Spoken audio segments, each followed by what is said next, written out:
Hare Hare, Hare Krishna, Krishna Krishna, Hare Hare, Hare Rama, Rama Rama, Hare Hare, Hare Krishna, Krishna Krishna, Hare Hare, Hare Rama, Rama Rama, Hare Hare, Hare Krishna, Krishna Krishna, Hare Hare, Hare Rama, Rama Rama, Hare Hare, Hare Krishna, Krishna Krishna, Hare Hare, Hare Rama, Rama Rama, Hare Hare, Hare Krishna, Krishna Krishna, Hare Hare, Hare Rama, Rama Rama, Hare Hare. Hare Krishna. Jai Shri Shri Radha Govinda Ji, Shri Shri Gaur Nitai, Srila Prabhupada ki Jai, Guru Maharaj ki Jai. Om Namo Bhagavate Vasudevaya. Om Namo Bhagavate Vasudevaya. Om Namo Bhagavate Vasudevaya. Narayanam namaskritya naram chaiva narottamam devim saraswatim vyasam tato jayamuditaye nashtapraeshu abhadreshu nityam bhagavata sevaya भगवतीर उत्तम श्लोके भक्तिर्भवति नैष्टिकी कृष्णाय वासुदेवाय देवकी नंदनाय च नंदगोपकुमाराय गोविन्दाय नमो नमः। ॐ अज्ञानतिमिरन्धस्य ज्ञानाञ्जनशलाकया चक्षुरोन्मिलितं येन तस्मै श्रीगुरवे नमः। श्रीचैतन्यमनोभीष्टं स्थापितं येन भूतले स्वयं रूपः कदा मह्यं ददाति स्वपदान्तिकम् वन्देऽहं श्रीगुरो श्रीयुतापदकमलं श्रीगुरोन् वैष्णवांश्च श्रीरूपं सागरजातां सहगना रघुनाथान्वितं तं सजीवं साद्वैतं सावधूतं परिजनसहितं कृष्ण चैतन्य देवं श्रीराधा कृष्ण पदान् सहगना ललिता श्रीविशाखान्वितांश्च हे कृष्ण करुणा सिन्धु दीनबन्धु जगत्पते गोपेश गोपिका कान्त श्रीराधा कान्त नमोऽस्तुते तप्त कांचन गौरांगी श्रीराधे वृंदावनेश्वरी वृषभानुसुते देवी प्रणमामि हरिप्रिये वाञ्छाकल्पतरुभ्यश्च कृपा सिन्धुभ्य एव च पतितानां पावनेभ्यो वैष्णवेभ्यो नमो नमः। नमः ॐ विष्णुपदाय कृष्णप्रेष्ठाय भूतले श्रीमते भक्तिवेदान्त स्वामिन् इति नामिने नमस्ते सरस्वते देवी गौरवाणी प्रचारिणे निर्विशेष शून्यवादी पाश्चात्य देश तारिणे जय श्री कृष्ण चैतन्य प्रभु नित्यानंद श्री अद्वैत गदाधर श्रीवासादि गौर भक्त वृंद हरे Krishna Krishna Krishna Hare Hare Hare Ram Ram Ram Hare Hare. Hare Krishna, Prabhuji's Mataji's, welcome to today's discussion on Srimad Bhagavatam as part of the Bhakti Vaibhav session. So we are starting with chapter 17, which is the second last chapter uh, in the Canto 1, and we are in the third section of Canto 1, where Suta Goswami is answering question from the Shaunakadi Rishis about the birth and activities of Parikshit Maharaj, and specifically the activity of Parikshit Maharaj in chastising the Kali Purusha is very important throughout his life. So that activity has been stressed by Shukadev Goswami and subsequently by Suta Goswami in their talks.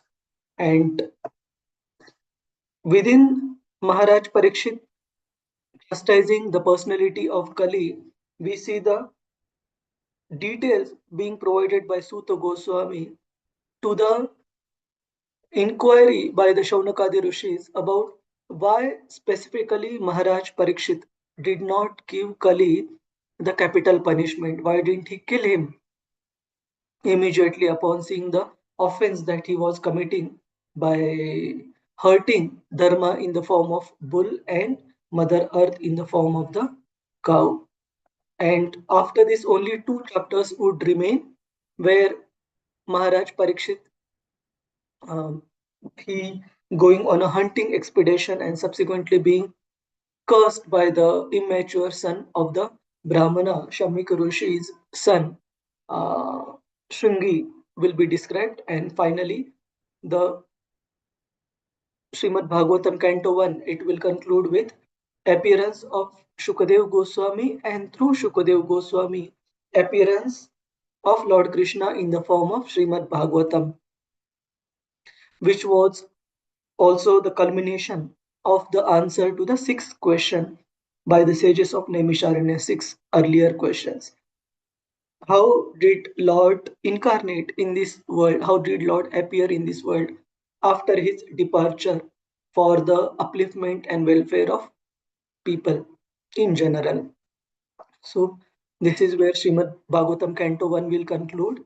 And after this, we will spend some time to take a pause, if possible, maybe to have a overview, one session giving overview of all the 19 chapters of Canto 1. We'll see based on the feedback from devotees if we need to stress on any specific section.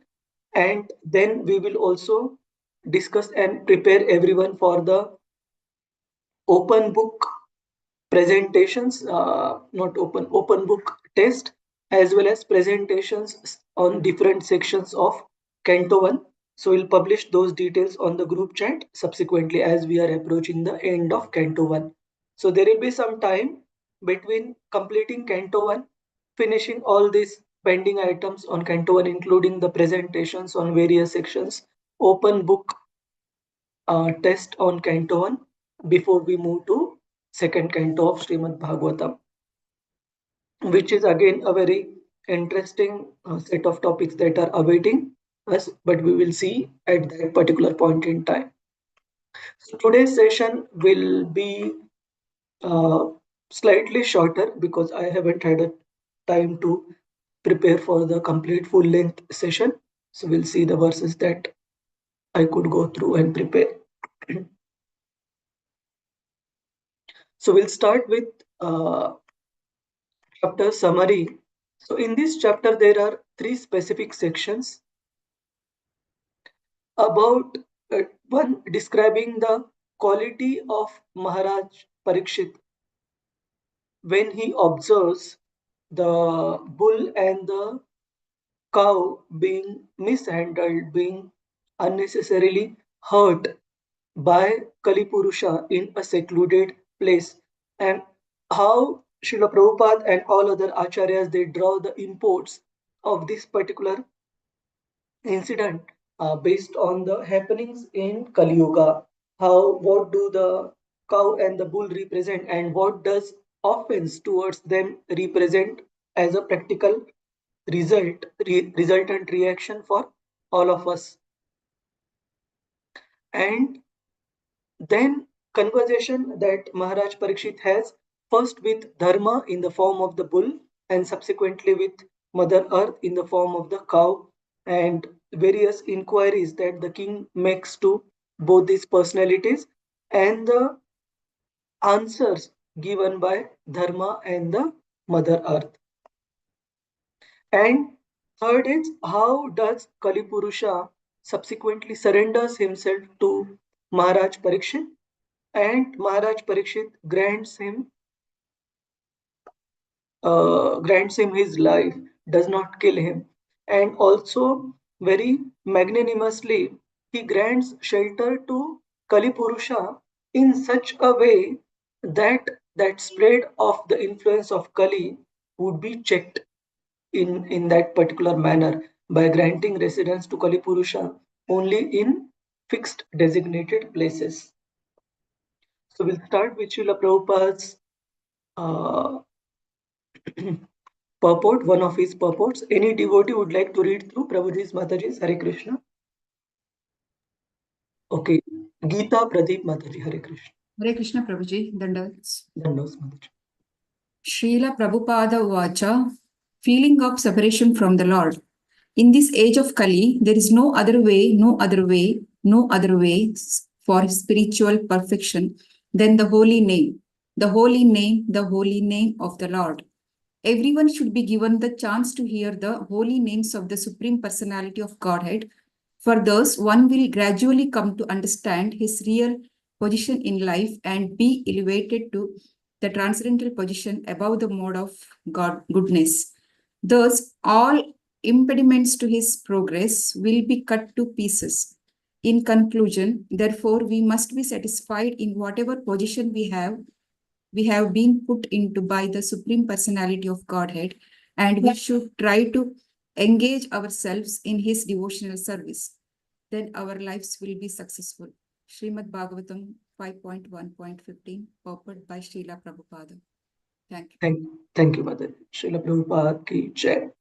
So this particular last statement in Srila Prabhupada's purport, how we should be satisfied in whatever position that we have been put into by the Supreme Personality of Godhead is very important, and this particular aspect will also come out in the answers that the bull and the cow give to Parikshit Maharaj for his inquiries.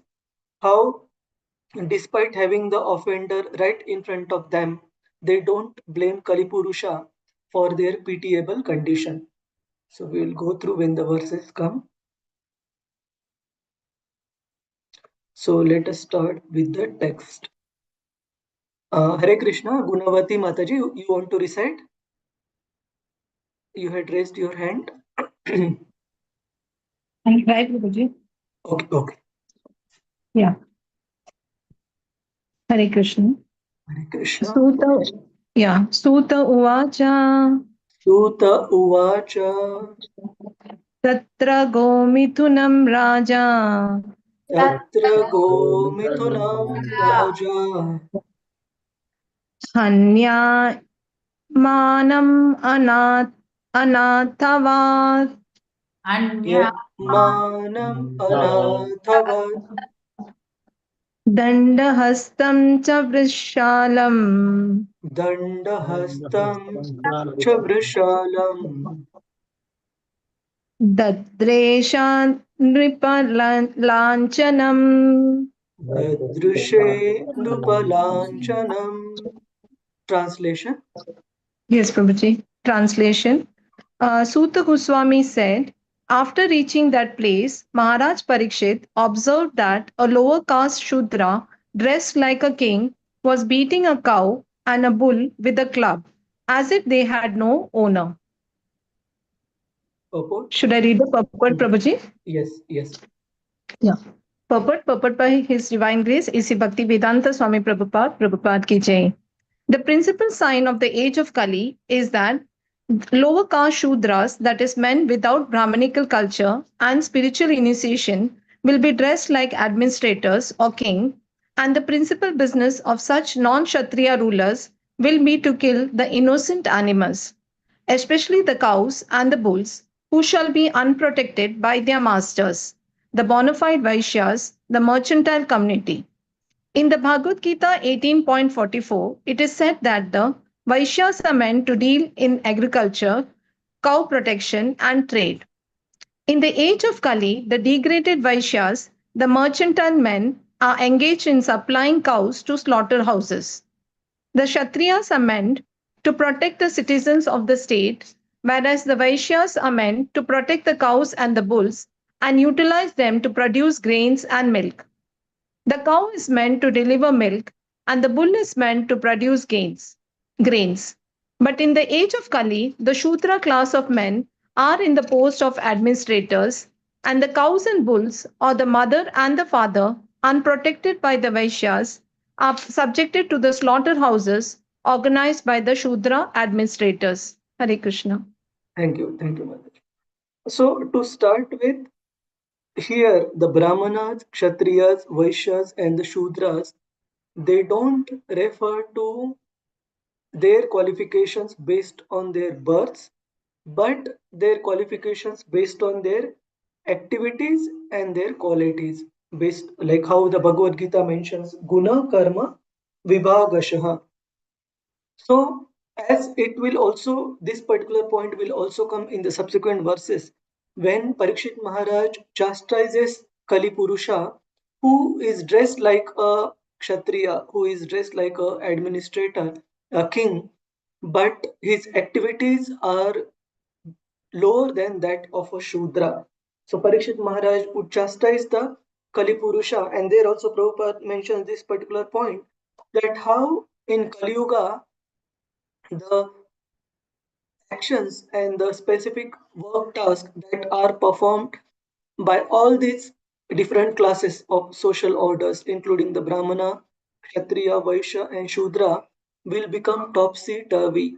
That means Shudra, they would become the leaders of the society with no qualification. Here, specifically, it is mentioned single born main. That means they are not properly cultured, they have not taken their second birth in the form of spiritual initiation from a bona fide spiritual master. Such Shudra class of men, they will become the leaders of the society. And one of the first things that they would do would be to exploit the weaker sections of the society, specifically the animals, who are not completely equipped to protect themselves, to defend themselves. And amongst these animals, specifically in the few verses that we are going to see, Srila Prabhupada specifically points out the importance of protecting the cows and the bulls. And Srimad Bhagavatam as such gives very clearly in the black and white terms what is the formula for achieving real peace and happiness in the society. And these two animals, cows and the bulls, they contribute greatly for the peace and prosperity of the human population, human race. So this is one aberration that is seen in Kali Yuga in terms of the Shudras becoming the leaders. And secondly, the Vaishyas, who according to Bhagavad Gita are meant to have agriculture, trade, cow protection as their primary occupation, they will not care for the cows and the bulls, which are totally supposed to be dependent on their shelter and protection. So as a result, we will see these cows and the bulls, they are like sitting ducks for exploitation by the low class Shudras who would be leading the society. And we will see more details on these on the slide after we cover text 2 of this particular chapter. And not only would these animals be exploited, because the Shudras are leading the kingdom, even the state directly or indirectly would would support this exploitation of the animals in the form of organized slaughterhouses that we see Srila Prabhupada mentioning here. And we will see how it is a very pitiable and abominable condition that even a country like India, which is supposed to be the beacon light for the whole world in protecting the Vedic civilization, has also fallen prey to this degradation in Kali Yuga. So we'll see some stats to understand this point. Hare Krishna. Usha Kamat Mataji, you want to chant? Usha Yes. Mataji, you are already initiated? No, Prabhuji, No? not yet. Okay, No. okay, all right. Fine, you can chant. Yes, Prabhuji. Text 17.2. Vrisham Rinala Dhavalam Vrisham Vrisham Mrinala Dhavalam Mehantam Iva Bibhyatam Mehantam Mehantam Iva Iva Bibhyatam Bibhyatam Vepamanam Padaikena Vepamanam Vepamana Padekena Padaikena Sidantam Shudratāditam. Sidantam Sidantam Shudrataditam. Shudrataditam. So before we go through the translation and purport, some of the words we will see in this verse. Vrisham Mrunala Dhavalam. So Parikshit Maharaj is observing Vrisham, that means the bull, as Mrunala Dhavalam. He is spotless, white, as good as a beautiful white lotus. So he's so beautiful and attractive in his natural appearance. But the same bull is now Mehantam Iva Bibhyatam. He is in a greatly fearful state. And not only he is fearful, Vepamanam Padaikena. He is trembling, standing on one foot alone out of his 4 feet. And Siddhantam Shudra Taditam, and he's completely terrified because of being hurt, because of being exploited by this Shudra Kalipurusha who is just standing next to him.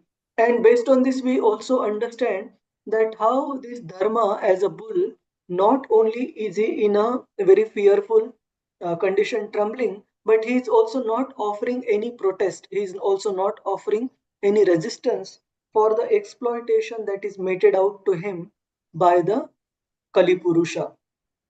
So let's go through the translation. Hare Krishna Mataji, please Hare proceed. Krishna Prabhuji. All glories to Srila Prabhupada. Prabhupada ki jai. The bull was as white as a white lotus flower. He was terrified of the Shudra who was beating him. And he was so afraid that he was standing on one leg, trembling and urinating. Purport. Purport. The next symptom of the age of Kali is that principles of religion, which are all spotlessly white, like the white lotus flower, will be attacked by the uncultured Shudra population of the age.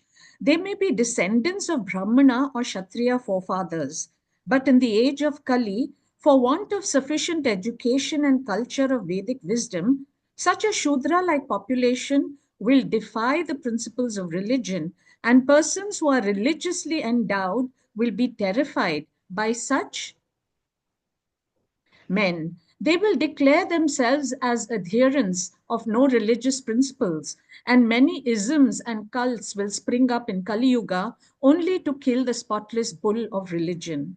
The state will be declared to be secular or without any particular principle of religion, and as a result, there will be total indifference to the principles of religion. The citizens will be free to act as they like without respect for sadhu, shastra, and guru. The bull standing on one leg indicates that the principles of religion are gradually diminishing. Even the fragmental existence of religious principles will be embarrassed by so many obstacles, as if in the trembling condition of falling down at any time. Hare Krishna. Thank Thank you, you. Prabhupada. Thank you, Mother Srila Prabhupada ki jai. So we see all these symptoms of Kali Yuga that are mentioned here in Srimad Bhagavatam practically manifest themselves in front of us in today's day and age. So this word is very famous nowadays for every leader who is leading the particular government to stress the point that how that particular government or the state in general, that means the country in general, is very secular.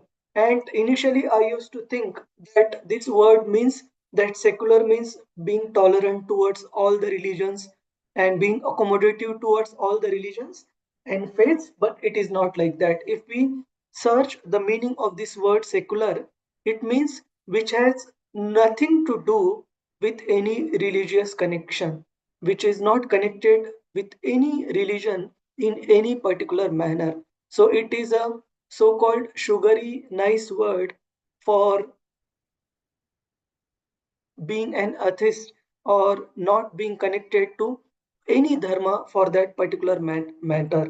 In fact, nowadays, if somebody says that I am following a particular religious faith, even in good faith, even in proper manner, it is considered as something of a lesser of a position than somebody who is an advocate of being a secular person.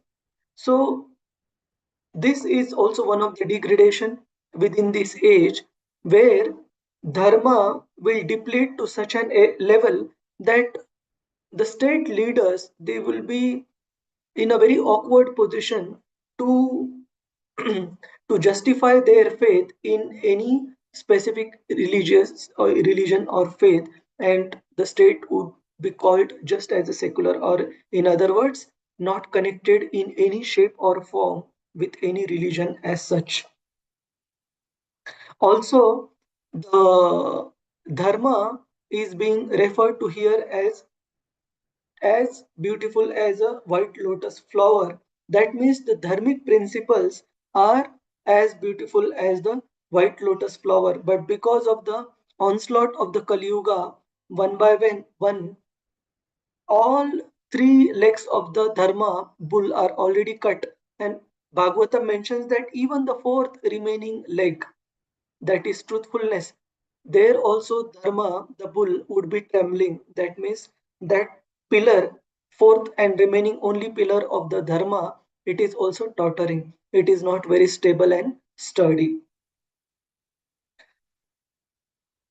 And all these descendants of the twice born, including the Brahmanas, Kshatriyas, as well as the Vaishyas, they are supposed to be the twice born, but in Kali Yuga, because they don't have proper qualification, they don't have proper second birth in the form of surrendering their lives to the spiritual masters and getting initiations from them. They are totally unqualified. In fact, in one class, I heard that if I'm not wrong, it is Narsimha Puran or something like that, where it is specifically mentioned, and this was mentioned by one devotee, His Grace Gauranga Prabhu, that in Narsingh Puran it is mentioned that many of the demons in the earlier ages they would take birth in a very high families like Brahmanas, Kshatriyas, etc., which means they have got Shudra qualification, Shudra type of qualities, but birth in a so-called highly established families. So such Shudra population in Kali Yuga, they will defy these principles of religions and they will choose leaders who are quite similar to their own self-interest. So as Prahlad Maharaj mentions, blind leading the blind. Now let us see some of the stats to understand how grave is this situation in the world today, even in a country like India, which is supposed to be the beacon light of Vedic civilization. In the earlier age, we see the background to this particular chapter. It was completely unheard of for the sages of Naimisharanya, for the people in general, to see a cow or a bull persecuted and targeted in this particular unfair manner and being hurt to such an extent where their legs are also broken. So this situation was completely unheard of. But in India, the modern day India, since our independence, it is our great misfortune that India is one of the leading exporters of the beef products. And we can see out of the 100% meat production that India currently produces, maximum of that is contributed by cows, buffaloes, and that particular family. So it is a grave reality of Kali Yuga that India itself has degraded to such a position. Not only that, after India got independence, in order to grow and so-called advance ourselves, along with different types of revolutions like industrial revolution, green revolution, there is also something which was supported by the leaders of that particular time of the earlier decades, which is called pink revolution. And you can google around this later on Google to find out how these leaders at that particular point in time, they did a very systematic planning and organized state support for the meat production of this particular Vedic civilization country of India to grow to a level where these stats are still a decade old. That means now it must have grown even further. So, around a decade back, we see that the export of the beef product increased from almost 2767 millions of dollars to 3200 million dollars. So almost 20% increase, little less than 20%. And these beef meat products contributing the maximum of the meat production capacity. We see in the purports of Srimad Bhagavatam, Srila Prabhupada states that even if meat has to be consumed according to the Vedic civilization, there are designated animals. Of course, there will still be karma, but there are designated set of animals which can be considered for that meat consumption, especially the poultry animals and so on and so forth. But never a cow or a bull. But we see the maximum meat production is focused around these particular animals. So this is a stark contrast between a Vedic civilization where as soon as Parikshit Maharaj he heard about the infiltration by Kali in various areas of his kingdom, and immediately he set out to chastise this this personality of Kali, versus now, where instead of chastising those who are offending these animals, cows and the bulls, the state directly or indirectly, actually, even if I shouldn't say directly or indirectly, it's very direct participation, but willingly or unwillingly, they are also having to maintain these organized slaughterhouses. And maintaining organized slaughterhouses is one wrong, but having so many of the bovine animals, the cows, bulls, etc., being slaughtered in those slaughterhouses is very, very pitiable condition. Anyone has any thoughts or any particular point to share on this particular aspect of degradation in the age of Kali? So the picture that I have shown on the right, the third photo, is of a state slaughterhouse. So you can see all the specific facilities in terms of the construction and whatever else is needed for a very organized slaughtering of these animals is made available by the state itself. And these are not private slaughterhouses. All right, let us proceed. And Srila Prabhupada mentions, so this citizens of the so-called secular state of today, they won't have any regulations in their actions, which are regulations which are taught in the Shastra and which are consistent with the teachings of Guru, Sadhu, and Shastra. And they will be totally free to act in any way they like. As a result, the population would degrade and the leaders they choose would also be similar Shudra quality personalities like the majority of the population. And if you a few days back we had referred to one particular handwritten note by Srila Prabhupada in his own diary, which is available for all of us to see if we go to visit Srila Prabhupada's room in his quarters in Sri Radha Shamasundar temple in Vrindavan. In that small diary, he has written about 12 to 13 points, which Srila Prabhupada wanted to take with him for discussion with Srimati Indira Gandhi, who was the Prime Minister at that particular time, and to propose her.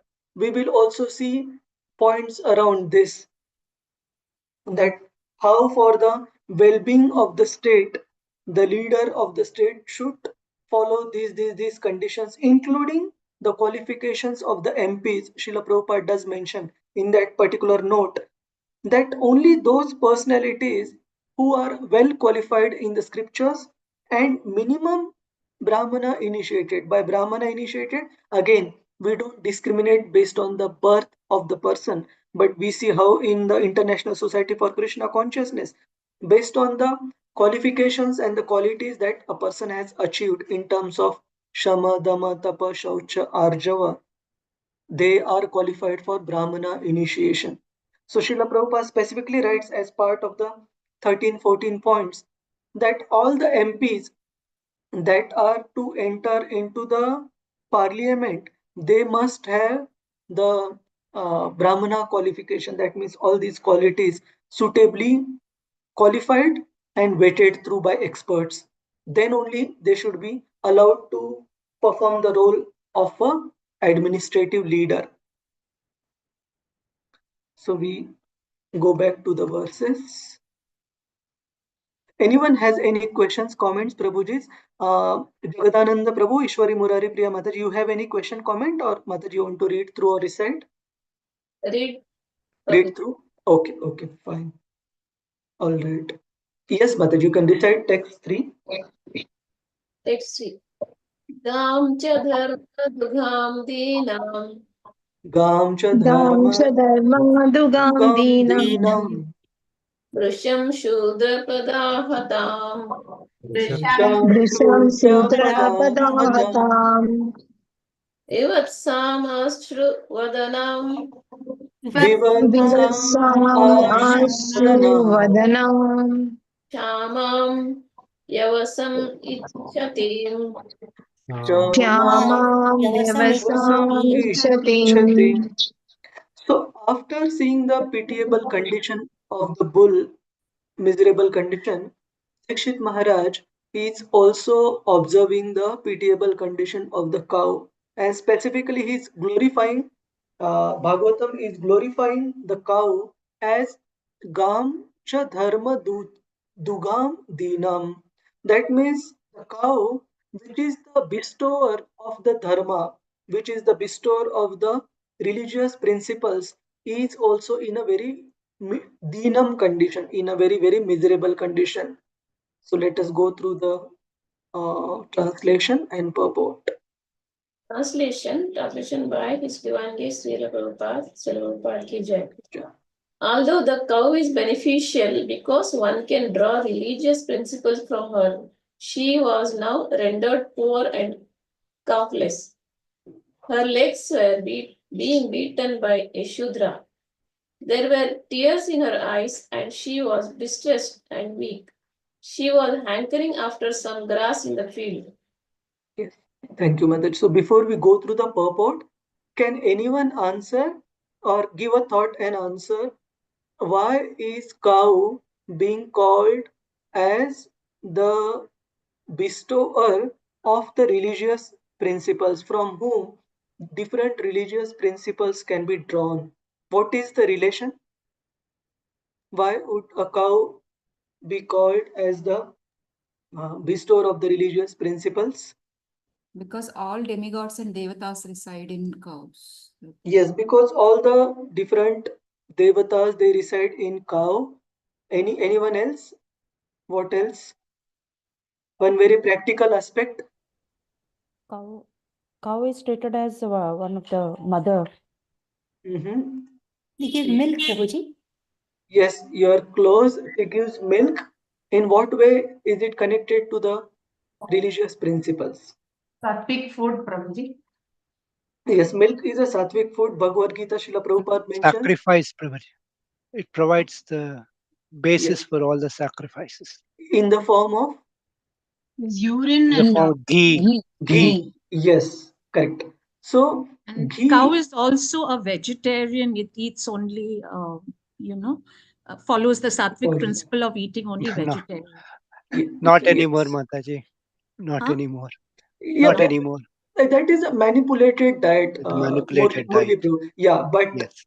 naturally speaking, cow is totally vegetarian. Yeah. So as Prabhuji mentioned, that cow is the giver of milk and the milk products, including specifically the ghee, which is a must-have ingredient to perform any sacrifice. So maybe the unfortunate situation can arise later on as the Kali Yuga progresses, where even that ghee would become very scarce, and probably the priest would need to come up with some alternative mean to make the offering into the sacrifice. But as stated in the Vedic scriptures, without ghee, no offering is complete in the sacrificial arena. Of course, we have the Sankirtan Yajna, the sacrifice of the holy name, where we don't need all these ingredients, but in a normal Hare Krishna, Krishna Krishna, Hare Hare, Hare Rama, Rama Rama, Hare Hare. In a normal sacrificial setup, the sacrifice cannot be complete without the availability of the cow ghee. And secondly, as Srila Prabhupada mentions in Bhagavad Gita, the cow milk is also a very nourishing food, which is very conducive to nourish our brain tissues in such a manner that the people in general, those who consume milk, they would be naturally inclined for spiritual upliftment. They would naturally be inclined for spiritual progress in life. So that ingredient, that food item, milk, is also provided by the cow. And such bestower of the religious principle, the cow, it is also rendered as poor and calfless. Where is that word? Vivatsam. Vatsam means the calf, and Vivatsam means without calf, or where her calf is taken away. And Srila Prabhupada would explain that subsequently in the purport, how the calves are taken away from the cows at a very early young age when they are supposed to be nourished by their mother. So Mataji, please continue with the purport. Purport. Milking the cow means drawing the principle. You can read the complete purport, Mataji. It's The small. next symptom of the age of Kali is the distressed condition of the cow. Milking the cow means drawing the principles of religion in a liquid form. Great rishis and munis would live only on milk. Srila Sukadev Goswami would go to a householder while he was milking a cow, and he would simply take a little quantity of it for subsistence. Even 50 years ago, no one would deprive a sadhu of a quart or two of milk, and every householder would give milk like water. Yes, so we'll take a pause here. Srila Prabhupada mentions that milk is such a nourishing food ingredient that many sadhus, there are references in the scriptures, they would survive just on the milk product in order to maintain their purity and as a way to lead a austere life, as a way to consume the bare minimum of the food naturally available to grow spiritually.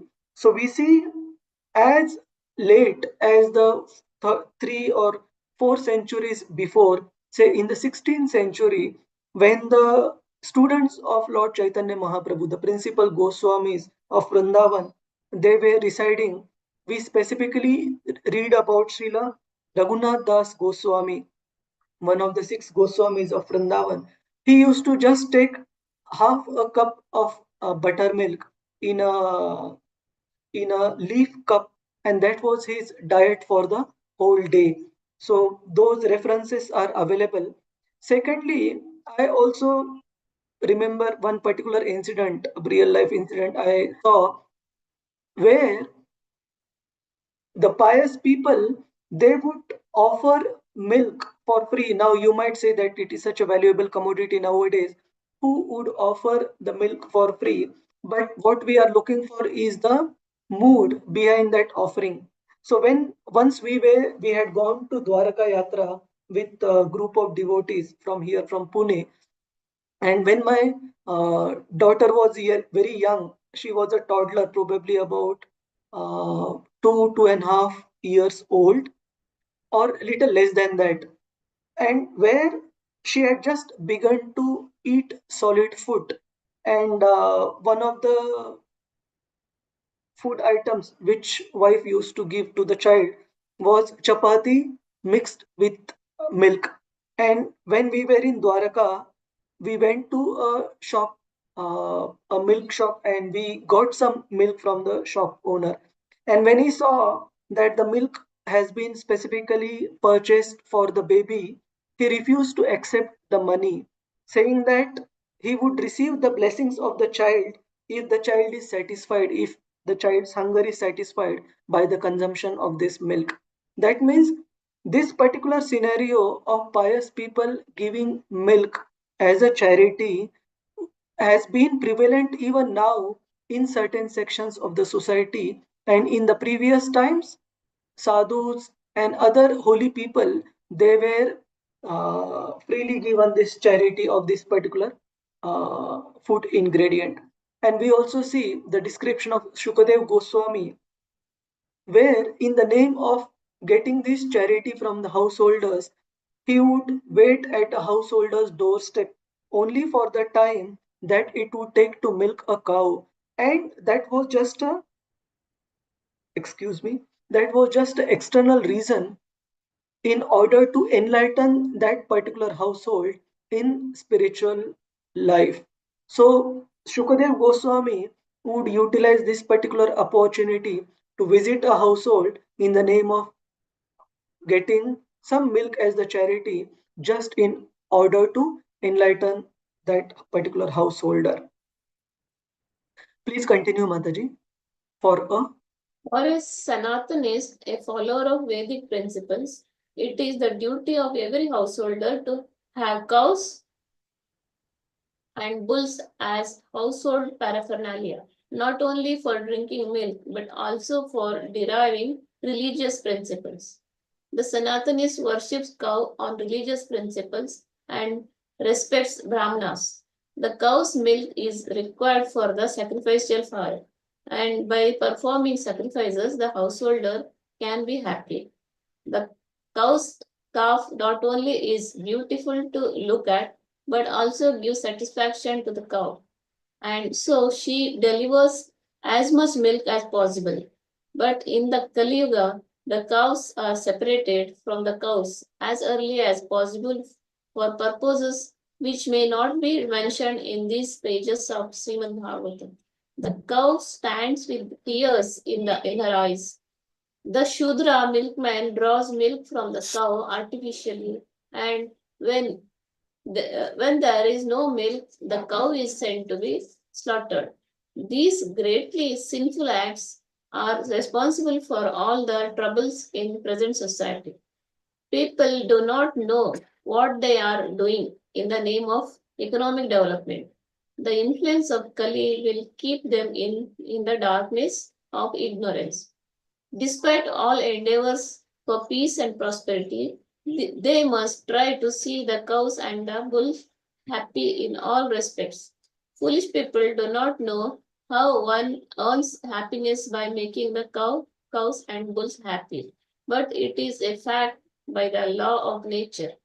Let us take it from the authority of Srimad Bhagavatam and adopt the principles of the total happiness of humanity. Hare Krishna. Thank you, Mataji. So here we see that all the followers of the Vedic religious principles earlier on, they used to have for sure cows and the bulls as part of their household setup.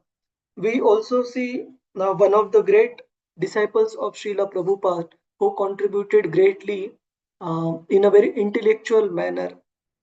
His Grace Gopi Paranadhana Prabhu, who used to reside in Govardhan and who was one of the three personalities along with His Holiness Hrudayananda Goswami Maharaj and His Grace Dravida Prabhu. These three devotees together completed the rest of the Srimad Bhagavatam. Srila Prabhupada translated and gave purports till 10th canto, 13th chapter of Srimad Bhagavatam, and remainder of the 10th canto and 11th and 12th cantos, they were translated and given purports by these three devotees together. So Gopi Parandan Prabhu, when he used to reside in Govardhan, he also kept a cow as part of his household. And we see that in the modern day and age, even if it may not be possible for us to personally keep a cow, it is mentioned by devotees, at least we can try to adopt a cow in a goshala, for example, adopt a cow or a calf based on our means. Even if that is difficult, then we should try to give some donation to maintain the cow whatever is within our limits. But it is definitely a part of the Vedic culture for the householder to take care of the cows. And Srila Prabhupada mentions that foolish people, they don't know what is the relationship between having the cows and the bulls in a very comfortable happy setup and subsequent effect it has, a direct relation it has in terms of happiness and peace of the human society. But we can take based on the authority of Srimad Bhagavatam that if these two animals are well taken care of, they are happy and comfortable, then human race would also lead a very peaceful life. And in fact, it is also mentioned in other parts of Srila Prabhupada's purports that how the indiscriminate slaughtering of the cows, etc., cows, bulls, etc., is also one of the things which is causing all so many disturbances within the society and even wars for that matter. If we have faith in the scripture, we can definitely understand this point. And even for somebody who does not have faith in the scriptures, we can present them the stats that based on the scientific findings, one of the greatest emissions of the greenhouse gases, etc., they are due to the killings of the cows and other bovine species of life. So that stats is available for everyone to see on the Google. With consumption of any food that we consider, say for example, even vegetarian food that we consider, spinach or any other vegetables, tomatoes, potatoes, etc., there is certain carbon footprint that is left. That means that much of a carbon dioxide is emitted into the environment by consuming X amount of that food, say for example 1 kilogram of those vegetable foodstuffs. Now you compare that carbon footprint against the carbon footprint which is there whenever non-vegetarian food is consumed, and within that non-vegetarian food you see the stats for the killing of the bovine species of life like cows and the bulls. It is very very high, the carbon footprint if we consider, or the greenhouse gases if we consider, or even if we consider from the Vedic point of view, all these indiscriminate killing of these animals which should be protected, it causes lot of disturbance and harm to the overall human population. And Srila Prabhupada mentions that if the cow sees the calf, it is very, very satisfied and happy. And through that satisfaction, then the cow delivers milk in a proper way. But if that calf is taken away and if that milk is forced from the cow, then the cow is not that happy to give the milk and is reluctant. Not much milk comes out. So I have personally seen examples in the documentaries that are also available for all of us to watch and see that a cow, even after 1 2 years of giving birth to a calf, is still giving the milk, and the person has told the secret of that as keeping the cow happy, especially when the calf is young. If the calf is let be nourished by the cow for 1 full month, and for 1 full month they don't take any milk from the cows, they would let the calf be near. Of course, it is mentioned that if the calf drinks too much of a milk, then there is a indigestion or loose motion for the calf. But that devotee mentioned that typically that indigestion would happen if the calf has been restricted from being near to his mother. Then the calf is too much excited whenever it is let near the mother and would overfeed itself. But in a natural condition, if the calf is not taken away from the cow, there would never be overfeeding and there would never be indigestion or loose motion to the calf because of consuming too much of a milk. So the point is, if the calf is let along with the mother for a sufficient long period of time of around 1 month, and then subsequently the cow sees the calf being protected and well taken care of, then the cow will happily supply the milk much more than the artificial measures of extracting the milk from the cow. So this is also one very important aspect. Anyone has any question, comment, Prabhuji's, Mataji's on this? Murli Prabhu, you wanted to add something? Yes, Prabhu. Just to add one point is that uh, if you look at the current knowledge systems, what it says is that for vegetarian food to non-vegetarian food, 1:11 means if vegetarians use ecosystem of one, the non-vegetarians for the same amount of food take 11 times as much as a vegetarian would take on the ecosystem. So the what you can say is the uh, bhoj, or what you can say is the uh, uh, that felt on earth is 11 times more for a non-vegetarian food compared to vegetarian. That is Toll on the overall toll on the environment. a toll on the, yes, on the, yeah, environment, you can say, but Yes, it's much more than environment. yes, Proj. And also even other material items, say for example, to process these non-vegetarian foods and all, it takes a very huge quantities of water to make 1 kilogram of Yes. that Yeah, food available. all this is taken into consideration, and then you only eat a part of it. You only eat the meat, but then the bones and all those are wasted actually. Yeah, Yes, and that is having a huge impact on the, and that is why I think even UN is suggesting that we should, even in the West, it was only once a week they used to have meat, Prabhuji, because of non-availability of meat.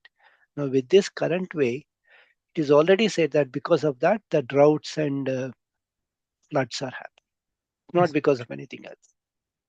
And just to support what Murli Prabhu just mentioned, more and more Western people are coming to understand this, and as a result, recently I was very pleasantly surprised to see a report that because of this knowledge evolving, some of the people in the South American countries like Brazil, and which was the other country, I think it was Mexico and all, slowly people are turning to vegetarianism by by understanding that how much harm they are making to the ecosystem by consuming non-vegetarian food, and gradually they are taking voluntarily without any push from the government or the social organizations. So we proceed to the next verse. Sanjukta Mataji, Hare Krishna, you want to recite? प्रभुजी हरे कृष्णा प्रभुजी दंडवत प्रणाम Dandu. पपच्रथम आरूढ़ Prapacharatham Arudha Kartaswar परिच्छदम Kartashvara Parichadam मेघ गंभीरया वाच Megagambhiravacha समारोपित कार्मुकः Samaropita Karmukah. Translation. Translation by Prabhupada, Srila Prabhupada ki jai. Maharaja Parikshit, well equipped with arrows and bow and seated on a gold embossed chariot, spoke to him, the Sudra, with a deep voice sounding like thunder. Purport. Purport by Srila Prabhupada ki jai. An administrative head or king like Maharaja Parikshit with full majestic authority, well equipped with weapons to chastise miscreants, can challenge the agents of the age of Kali, then only will it be possible to counteract the degraded age. And in the absence of such strong executive heads, there is always disruptions of tranquillities. And please complete. Please continue. The elected so bottle executive head as a representative of a degraded public cannot be equal with a strong king like Maharaja Parikshit. The dress of style of royal order does not count. It is one's action which are counted. Hare Krishna.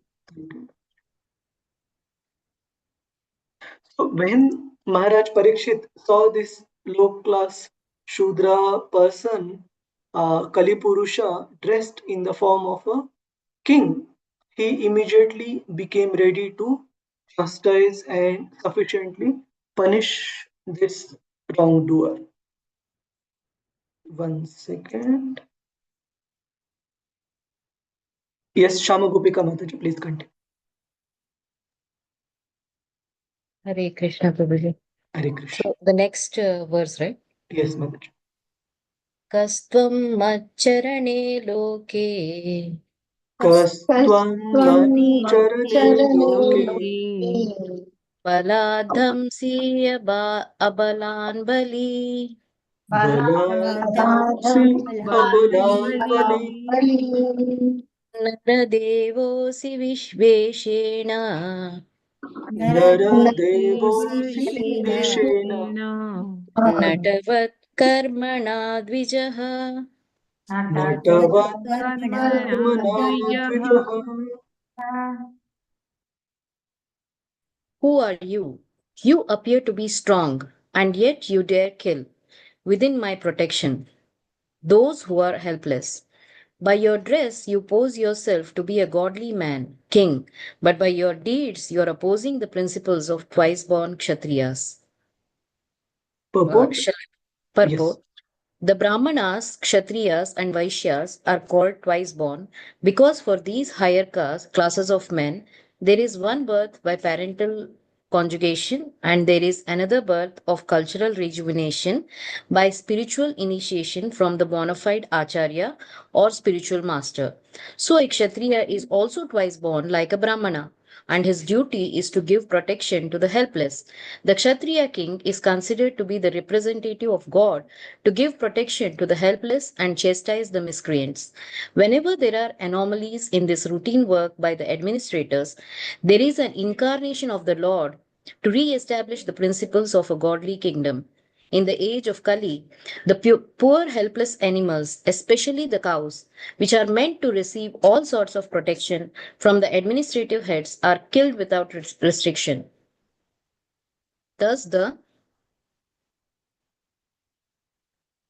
administrative heads under whose noses such things happen are representatives of God in name only. Such powerful administrators are rulers of poor citizens by dress or office, but factually they are worthless lower class men without the cultural assets of the twice born. No one can expect justice or equality of treatment from once born, spiritually uncultured lower class men. Therefore, in the age of Kali, everyone is unhappy due to the maladministration of the state. The modern human society is not twice born by spiritual culture. Therefore, the people's government by the people who are not twice born must be a government of Kali in which everyone is unhappy. Thank you. Thank you, Mr. So here Thank we see this point we discussed a while ago, that if the leaders of the society are not qualified in terms of being twice born, then the overall administration is doomed. And what is the result? That everyone in the under the administration is unhappy, nobody is happy. And we can see this condition presently in the life, where no matter what particular government comes, people may be jubilant, maybe just after the victory of a particular party or a group of parties, yes, for the time being, which are like, which would cause lesser harm compared to the other set of leaders or other set of parties. But ultimately, as long as the leaders are not qualified based on this particular criteria mentioned in Srimad Bhagavatam, and which was also mentioned in the point wise guidance Srila Prabhupada had given or prepared to be given, then the people in general, they cannot be happy without the leaders being qualified, for sure. So 1 second. Maybe Mataji, please continue to read the translation. Okay, Prabhu. Hare Krishna. You rogue, do you dare beat an innocent cow because Lord Krishna and Arjuna, the carrier of Gandiva bow, are out of sight? Since you are beating the innocent in a secluded place, you are considered a culprit and therefore deserve to be killed. Yes. Purport. So Purport to okay. yeah, Okay, please Prabhu. continue. Go ahead. Yeah. Purport. In a civilization where God is conspicuously banished and there is no devotee warrior like Arjuna, the associates of the age of Kali take advantage of their lawless kingdom and arrange to kill innocent animals like the cow in secluded slaughterhouses. Such murderers of animals stand to be condemned to death by the order of a pious king like Maharaj Parikshit. For a pious king, the culprit who kills an animal in a secluded place is punishable by the death penalty, exactly like a murderer who kills an innocent child in a secluded place. Thank you. Thank you. Thank you. So Hare Krishna. Hari Krishna.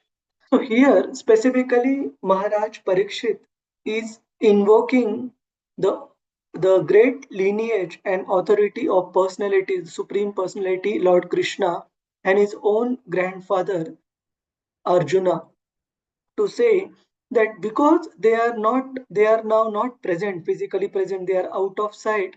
Is it the reason why Kali is daring to commit such a heinous act as hurting the cow and the bull in a secluded place?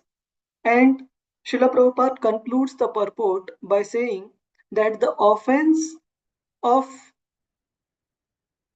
persecuting, hurting the bull and the cow in a secluded place is as grievous as hurting a child in a secluded place. And thus, that offense must be punishable by death penalty. So, what is the similarities between a cow and the child? That both are nearly helpless. Now, somebody may say that the cow is able to defend itself using horns and all, but compared to the human intelligence, the defensive capability of the cow is nothing. She doesn't have the even the huge claws like carnivorous animals and all that. And even those carnivorous animals, example, they cannot stand in front of the intelligence that is available with the human beings when it comes to defeating the other species. So these are totally helpless animals.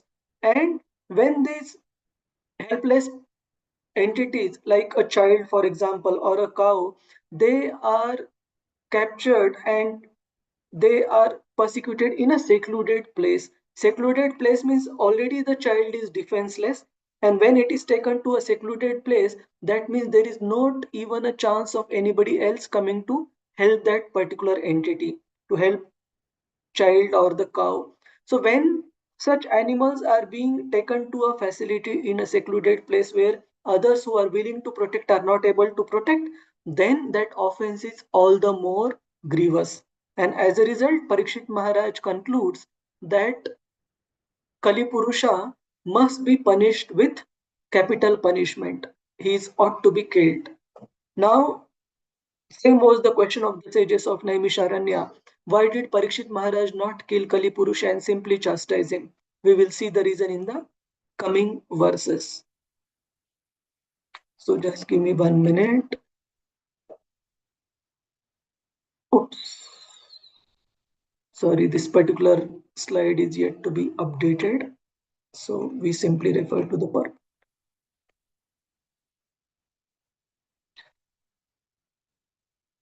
Any other devotee wants to read through the verses?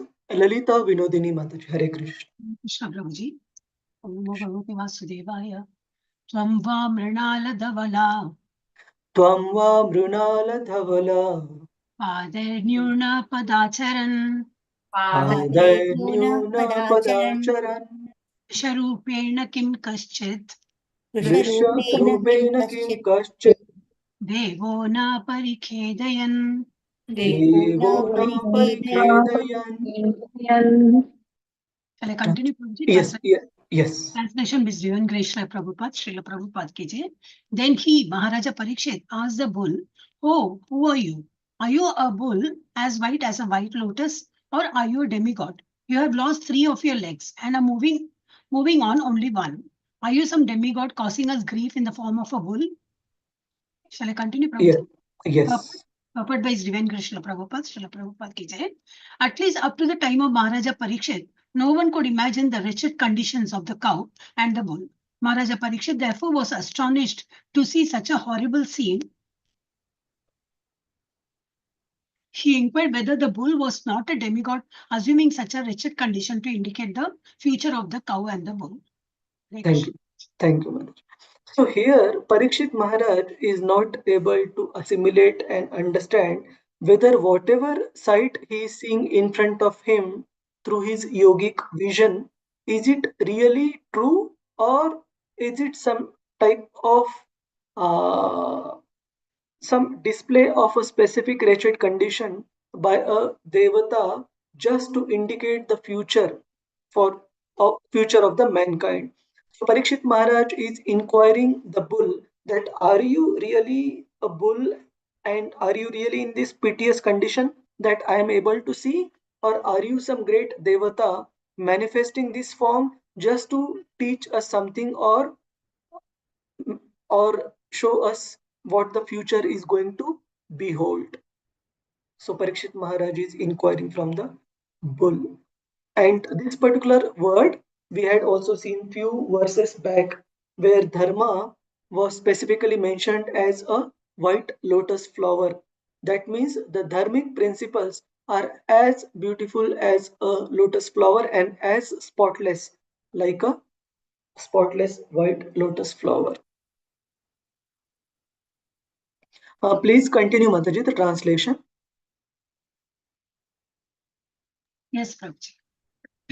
Only the translation, Prabhuji. Yes. Hare Krishna.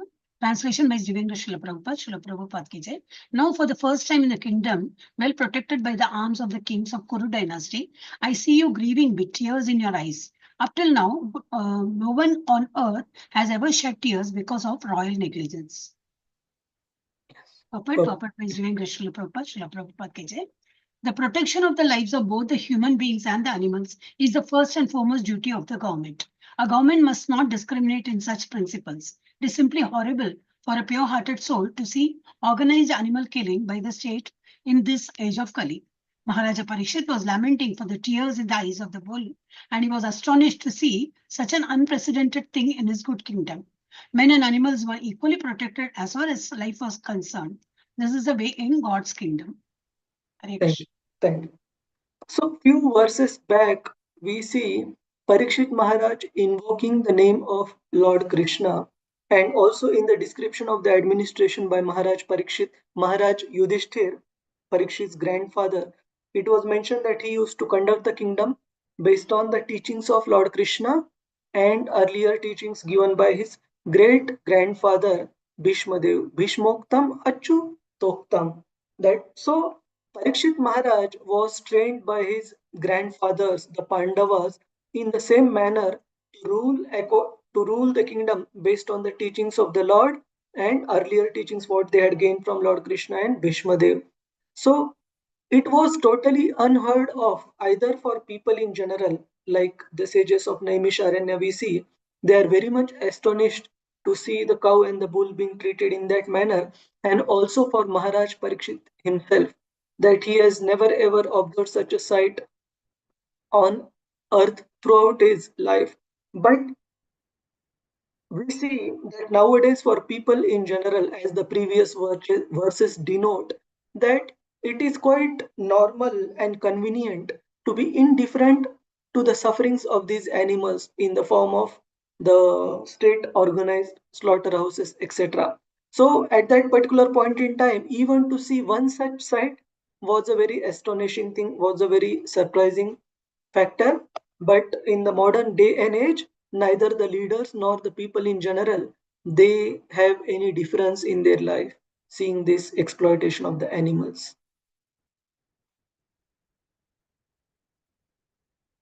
So Parikshit Maharaj, Srila Prabhupada is stating in the purport that for a pure-hearted soul to see the organized animal killing is a very, very heart-rendering scene, and that's why Parikshit Maharaj is lamenting here when he sees the tears in the eyes of the bull. So I think maybe this will be the last verse, text 9, for today's discussion, where the dharma in the form of the bull is made various inquiries by Parikshit Maharaj, and from the next verse onwards, Maharaj Parikshit will start inquiring from the cow. So maybe we'll cover this verse today. Prema Priya Jayashri Mataji. Hare Krishna. Hare Krishna, Prabhuji. Yes, Mataji. Ma saurabhe yatra shucho. Ma shaurabhe yatra shucho. Vyetute vrishaladbhayam.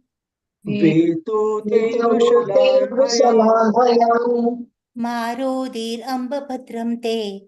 Marodir ambabhadram te. Phalanamai shastari. Khalanamai shastari. Translation by Divine Krishi Prabhupada Prabhupada Ki Jai. O son of Surabhi, you need lament no longer now. There is no need to fear this low-class Shudra. And O mother cow, as long as I am living as a ruler and subduer of all envious men, there is no cause for you to cry. Everything will be good for you. May I continue, Prabhuji? Yes, Mataji. Purport: protection of bulls and cows and all other animals can be possible only when there is a state ruled by an executive head like Maharaja Parikshit. Maharaja Parikshit addresses the cow as mother, for he is a cultured, twice-born Kshatriya king. Surabhi is the name of the cows which exist in the spiritual planets and are especially revered by Lord Sri Krishna himself. As men are made after the form and features of the Supreme Lord, so also the cows are made after the form of and features of the Surabhi cows in the spiritual kingdom. In the material world, the human society gives all protection to the human being, but there is no law to protect the descendants of Surabhi who can give all protection to men by supplying the miracle food milk. But Maharaja Parikshit and the Pandavas were fully conscious of the importance of the cow and the bull, and they were prepared to punish the cow killer with all chastisement, including death. There has sometimes been agitation for the protection of the cow, but for want of pious executive heads and suitable laws, the cow and the bull are not given protection. The human society should recognize the importance of the cow and the bull, and thus give all protection to these important animals, following in the footsteps of Maharaja Parikshit. For protecting the cows and Brahmanical culture, the Lord, who is very kind to the cow and the Brahmanas, who Brahmana Hitaya, will be pleased with us and will bestow upon us real peace. Hare Krishna Prabhuji. Thank you, Mother. Srila Prabhupada ki jai. So we see here that every one of us, all the human population, they are very much after pursuing the path of peace. And Srila Prabhupada mentions that only Lord Krishna can bestow the peace, and he would definitely be pleased and bestow this peace when he sees that his favorite of the animals, namely the cow and the bull, and specifically cows, because it is mentioned in the purport that that particular form of the living species has been made after the Surabhi cows in the spiritual world. That means just like a man is made as a mirror image of God based on the qualities of God, human being has been created by Brahmaji. So similarly, the cows in this world, this particular species has been created based on the Surabhi cows in the spiritual world. So when we protect the most favorite of these species of Lord Krishna, which are very dear to Lord Krishna, naturally he will be pleased, and that will bring upon the peace and prosperity for all the world population. Hence, Srila Prabhupada refers to Lord Krishna by referring to this famous verse, which is one of the three mantras that we chant while offering bhoga to Lord Krishna. So while offering of the bhoga, first we chant prayers to one's own spiritual master and then to Srila Prabhupada. The pranama mantra of Srila Prabhupada, Namo Om Vishnu Padaya, and then Namaste Saraswati Devi, followed by the prayers to Lord Chaitanya Mahaprabhu, Namo Mahavadanyaya, Krishna Prema Pradayate, Krishnaya Krishna Chaitanya, Namne Gauratushe Nama. 3 times, followed by 3 times this particular mantra for Lord Krishna, Namo Brahmanya Devaya, Go Brahmanya Hitaya, Jagat Hitaya Krishnaya, Govindaya, Namo Namaha. That Lord Govinda, who is always very anxious for the welfare of the Brahmanas and the cows, to that Lord Krishna we offer the bhoga offering for his pleasure. So if that is the position of Lord Krishna, if these entities, cows and the bulls, are so dear to Lord Krishna, then definitely protecting them, and when they are in a happy, comfortable state, it will give lot of pleasure to Lord Krishna, and it will subsequently bring upon the peace and prosperity. So both ways it is true. If these species are persecuted, they are targeted and exploited, then it would bring upon lot of disturbance upon the human society. And if the species of entities are well protected, then it would also bring upon lot of peace and prosperity overall upon the earth.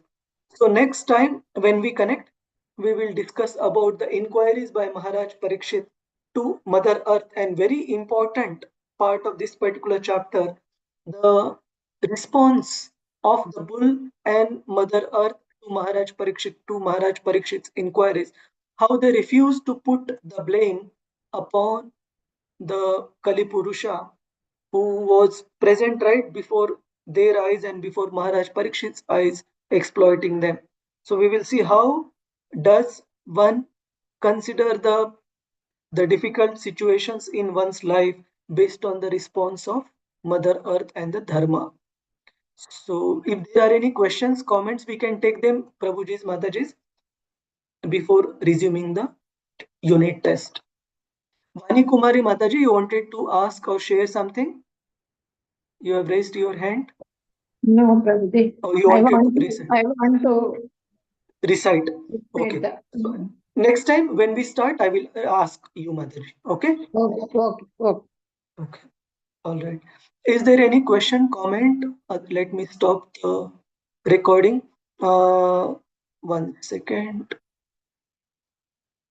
How do we stop the recording?